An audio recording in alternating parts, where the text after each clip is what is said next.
13h ci télévision Futur Média mbokk yi salaamaaleykum dal leen ak jàmm ci le jotaayu xibaar daañu ko door ak mbas meeg tolluwaayam ci mim réew juróom-ñetti doomi aadama daal nañu toftalu ci lim bi nga xam ne ñoom ñoo ci jot dëddu ñaar téeméer ak juróom fukki cas positif la ñu am daañu ci dikkaat nu mu gën a yaatoo desandi ba tey ci wàllu wér-gu-yaram banque de sang ba nga xam ne moom moo nekk ca hôpital Amadou Sakhir Ndiéguène ba diwaan bu Thiès nag foofee néew na nga gi daal di fay gis poche deret ba tax itam responsable ba moom Ndiémé Touré daal di génn ci tekki tekkaaral wa mu nekkoon di sàkku ci askan wa nga xam ne ñoom ñoo nekkee ca weg ga ñu daal di dimbali ay aji tawat yoo xamante ni jamono yi nag bëgg nañoo sowe seen ak bakken jëriñ ji ñu dénk wàllu artisanat nag amal ab phase bu njëkk ci ndimbal wi nga xam ne jagleel nañ ko artisan yi ku nekk xam na ne jàngoroy mbas mi daal di nay tax seen ab secteur daal di taggatémbe loolee ma ngi ko door ca diwaan bu Ndar Géej ak itam Louga Matam ab enveloppe boo xamante ni toll na ci juróomi milliards ci suñu ay koppar lañ daal di ficci ngir daal di amal loole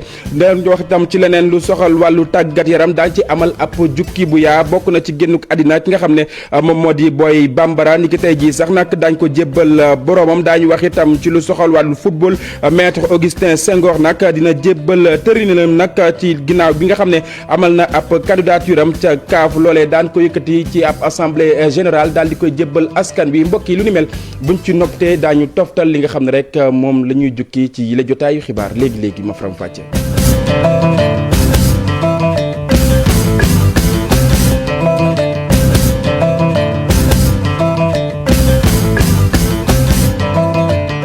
jërë ngeen jëf mbokk yi ñu nuyuwaat leen ci gën gi nuyu xibaar yi doo rek nu ñu ko junjee woon jàngoroy coronavirus tolluwaayam ci réew bu Sénégal jàpp leen ne bi waa mi duggee ci réew mi ba tey lu tolloog juróomi téeméer ak juróom-benn fukk ak juróom-ñeent ci ay doomi aadama daal di nañuy génn àddina waaye ni ki démb juróom-ñetti doomi aadama ñoom ñoo daal di toftalu ci woowule lim ñaar téeméer ak juróom fukki cas positif la ñu am ñaari junni ak ñetti téeméer ak juróom-ñetti fukki test nag la ñu def dañuy teewlu docteur Ousmane Gueye mi yoroon kàddu bés bi ca ministère de la santé.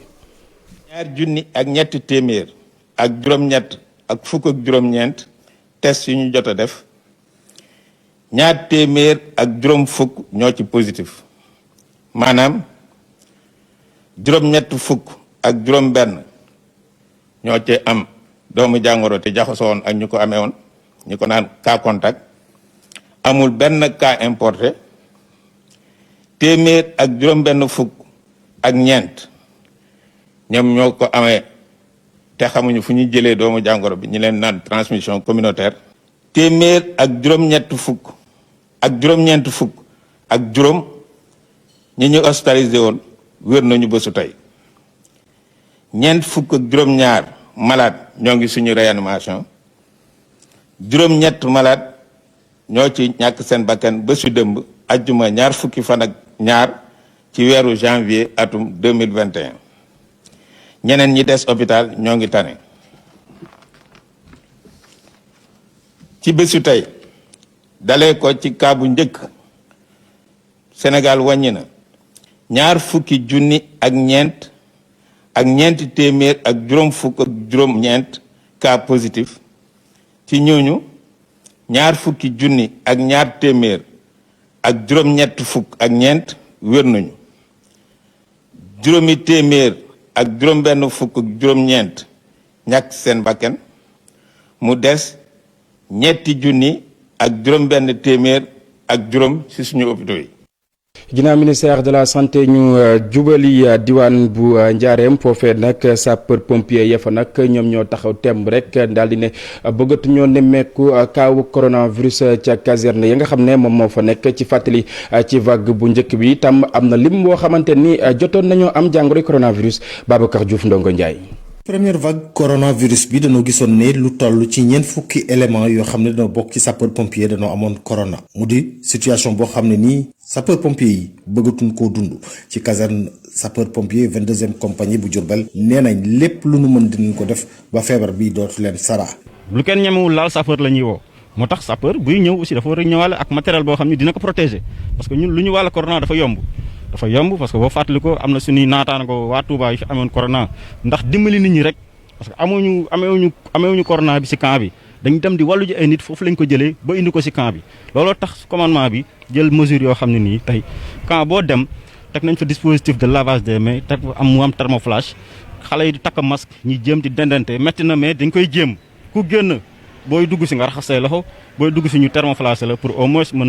mën a endiguer la pandémie. seeni kilifa dañ leen cee ñaax bu baax a baax wante tamit jox leen matériel boo xam ne ni mën na noo fexe ba li nga xam ne moo di seen liggéey dinañ ko def te duñ ci am benn lor. ñun ñi nga xam ne nii souvent parce que bu amee cas sapeur pompier la ñuy woo donc ñun tamit suñu commandement bi daf ñuy jàppale si loolu jox ñu ay dispositions jox ñu ay moyens yoo xam ne nii tey bu ñu woowee si kaawu corona ñu mën a ñëw. avec les moyens dont nous disposons équipement yi ñu yor ñu mën a taxawu victime bi jël ko ni nga ko war a jëlee dem jébal ko waa kër docteur. ci caserne sapeur pompier bu Diourbel matériel bi doy na wante tamit li nga xamante ni moo di nit ñi ko war a def ñu nga fa ba lépp lu jóg rek war nañ cee mën a béy seen waar.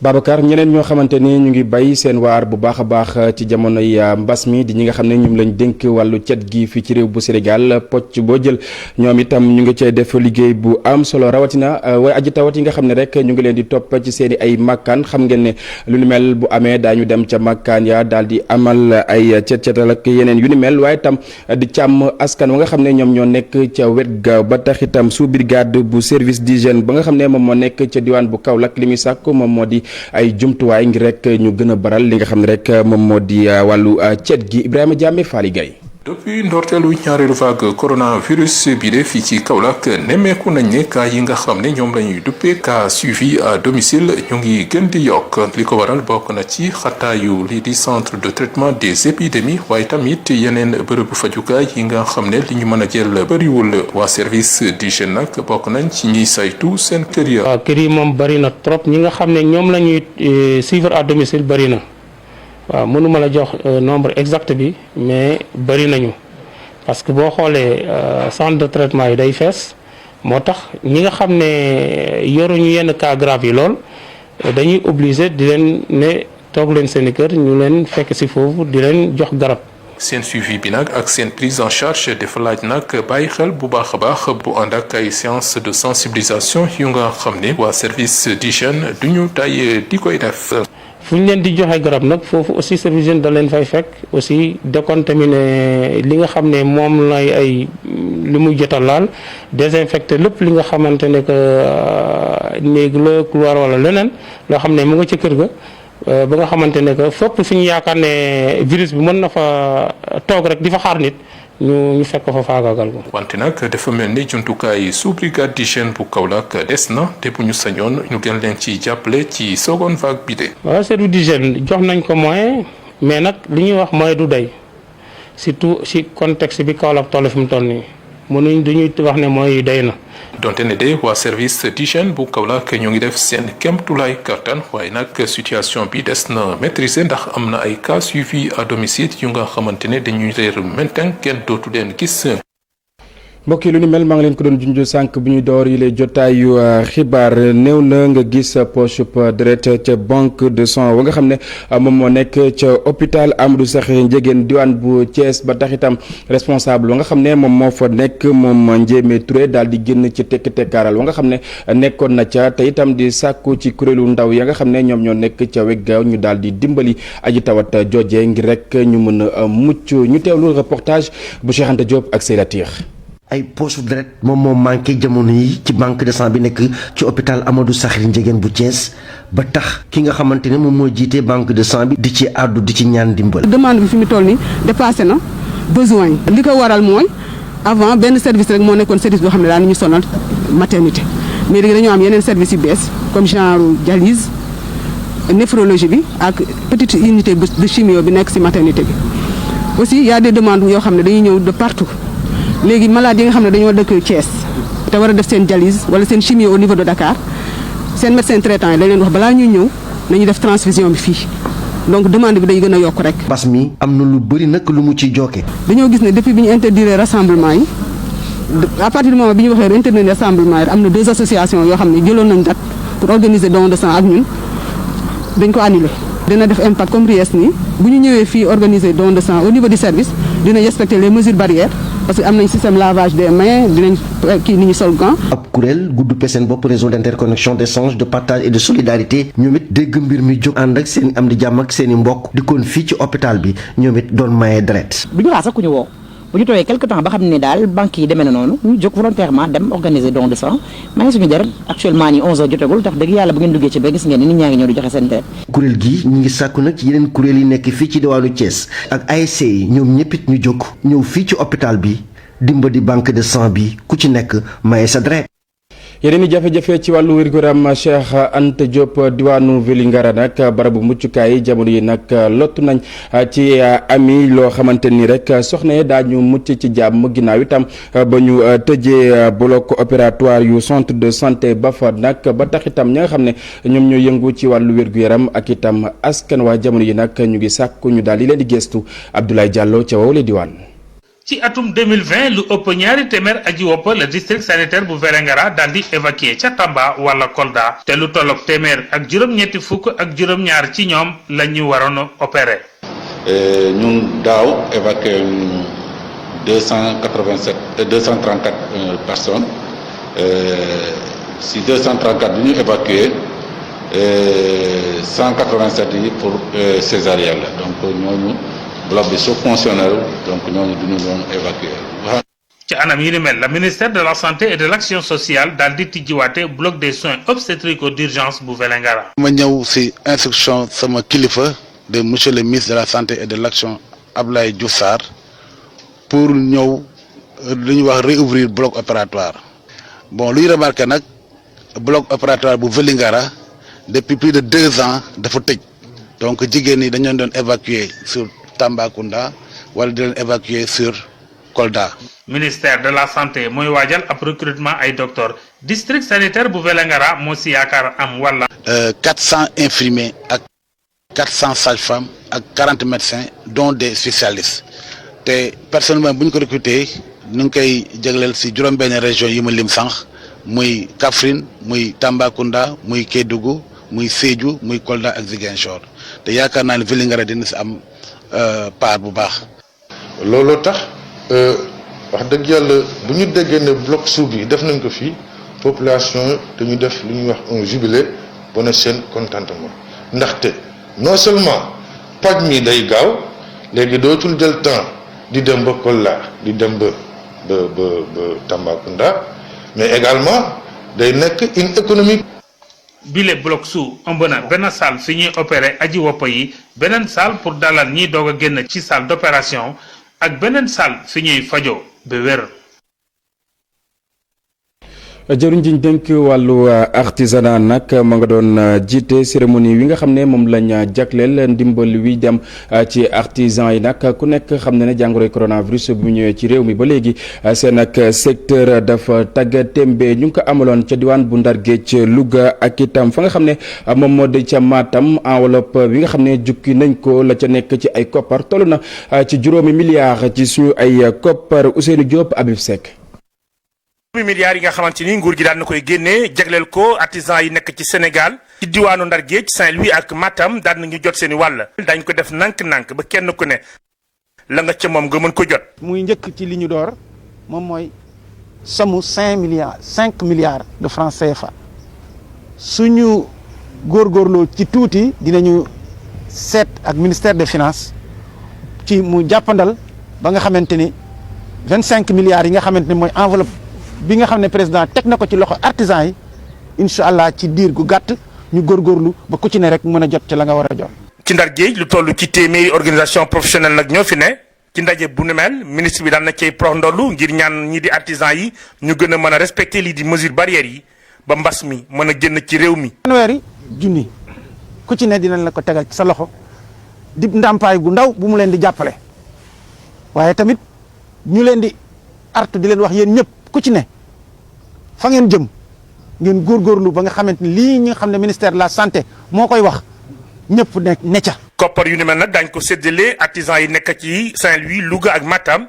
ci diwaanu Ndar Géej président chambre des métiers nii liggéey boobu daañu ko def ci ni mu gën a leere waaye tamit gën a ñaax ñi nga xamante ni ñooy artisans yi. bépp organisation professionnelle boo xam ne artisans yi ñoom ñoo fa nekk ñu jël ko jox leen ko ñoom ñu séddale ko ci seen i biir ba fépp fu mu war a àgg ci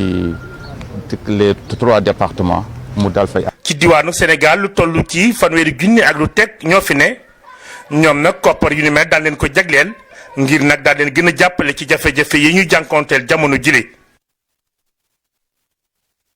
yeneen i xibaar mbokk yi bokk na ci ñu doon rawale yamba nag ca diwaan bu Pakaaw nag la ñu ca jël ci ay kilogramme mu mel ni nag ëpp na téeméer ba tax itam yeneen i produits yoo xamante ni nag ñu ngi koy jaay ci pharmacie lu ni mel nag ñi nga xam ne ñoom ñoo di way takk der yi nga xam ne ñoom ñoo nekk ca diwaan bu Sédhiou jàpp nañ ka nga xam ne moom moo leen jaay garab yooyee ñaa leen toppal li nga xam ne moom moo li boobule xibaar suñu ndaw ya nga xam ne ñoom ñoo nekk ca diwaan bu Sédhiou Bakary Konté ak Xaali Jàmme ñoom ñooñu ko yeggee du ñàkk itam suñu yeneen jotaay yu xibaar di ngeen am mbir mu ni mel ñu wax ci leneen mu di campagne collecte d'arachide maanaam campagne gerte gi nag diwaan bu Louga mu mel ni daal dina jël raw gàddu gi bu ñu sukkandikoo ci jëruñ ji nga xam ne moom la ñu dénk wàll wi di directeur général bu Sonacos moom Modou Diagne Fada mi ngi ko xamle ginnaaw doxum nemmeeku woo xamante ni nag mi ngi ko doon amal ca wow li diwaan Cheikhna Fall moom moo taataan ay kàddoom.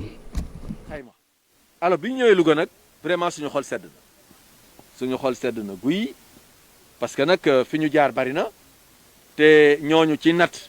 ñoo waroon a ëpp sax Louga gerte waaye gis nañ ne Louga moo leen ëpp gerte fekk ngeen fii ay montagne gerte Louga ba tey jii may wax ak yéen moo nekk ci bopp bi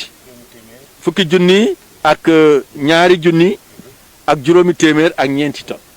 loolu mooy li nga xam ne moom la ñu amagum Louga te amaguñu ñaari weeri campagne ndax le 23 novembre la ñu ubbi woon ñu gëm ne record la alors d'accord naa man ci proposition bi président wax ne mais président Abdou Diouf mi dëkk Louga moo doon wax naan ku def lu rëy mais am lu rëy opérateur Louga bu ñu defee lu rëy mais Sonacos war na seet nu mu leen defalee aussi lu rëy loolu je suis tout à fait d'accord maintenant daañu ci waxtaan seet yooyu yëpp nuñ koy tëggee. ñu jukki leen as lëf ci lépp lu soxal wàllu tàggat yaram bokk na ci génnuk àddina ki nga xam ne moom moo di Boy Bambara ni ki tey jii sax nag daañ ko jébbal boromam wax itam ci leneen maître Augustin Senghor nag wi nga xam ne daana amal ab tëralin ci candidature am ca CAF ginnaaw ab assemblée générale woo xamante ni ca la koy yëkkatee ka ñu dajale loolee lépp di suñu ndaw Abdoulaye Diop ñu seetaan. xibaaru tàggat yaram yi dañ koy doole génn àdduna kii di Boy Bambara moom nag mi ngi faatu démb